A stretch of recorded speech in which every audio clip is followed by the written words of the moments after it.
Congratulations guys! You have reached the final tutorial. Hopefully you have gained a lot of knowledge on using Flexbox. After this tutorial, I will upload some videos about how to apply our knowledge to create different fantastic UIs. You probably don't want to miss them. In this tutorial, we will introduce the last property of Flex item, which is the Align item property. I'm so excited. Align self controls alignments of individual flex items. Its values are pretty much the same as the align item property for the flex container. Now for demonstration purpose, we'll set the height of the flex container to 500 pixels. So height equals to 500 pixels. Save it and switch back to the browser and refresh. Now, you can see the items are stretched from cross start to cross end and have a height of 50 pixels. The first value we're going to try is flex start. So let's switch back to the CSS file.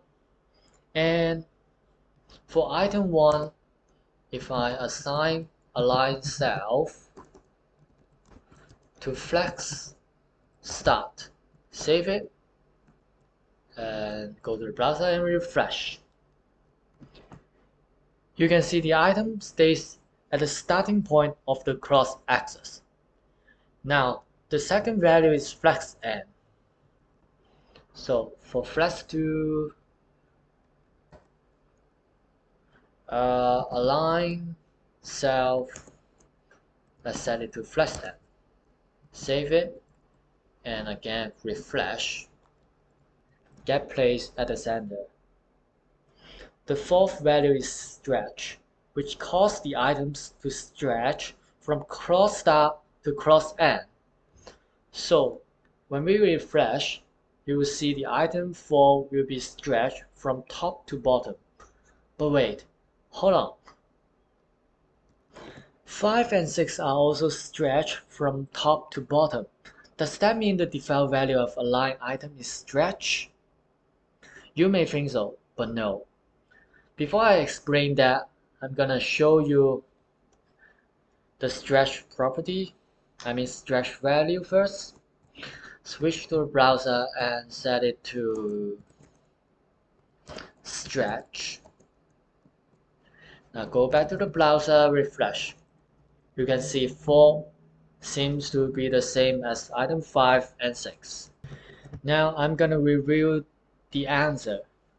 The default value of align self is auto, which implies the value of align self equals to the align items property of the parent flex container.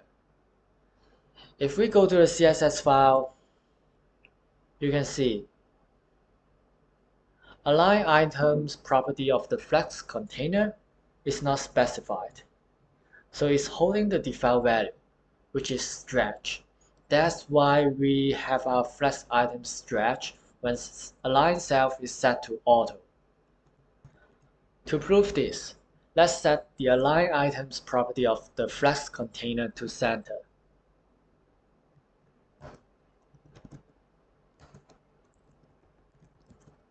Save it and refresh. Now, you can see those items which inherit the value from the container get placed in the middle of the cross axis, while 4, whose value is stretch, maintained as usual. Now, thank you for watching this tutorial. If anyone has any questions about what I have explained in this video, feel free to ask me in the comment section. I will do my best to answer those. And if you like this video and would like to support that, the easiest way is to like this video and follow my channel. Also share this video to anyone who might find it useful. And I will not see you in the next tutorial because that's the last one, but I will post, as I have said, I will post some videos about how to create fantastic UIs using Flexbox. So I guess see you. Bye.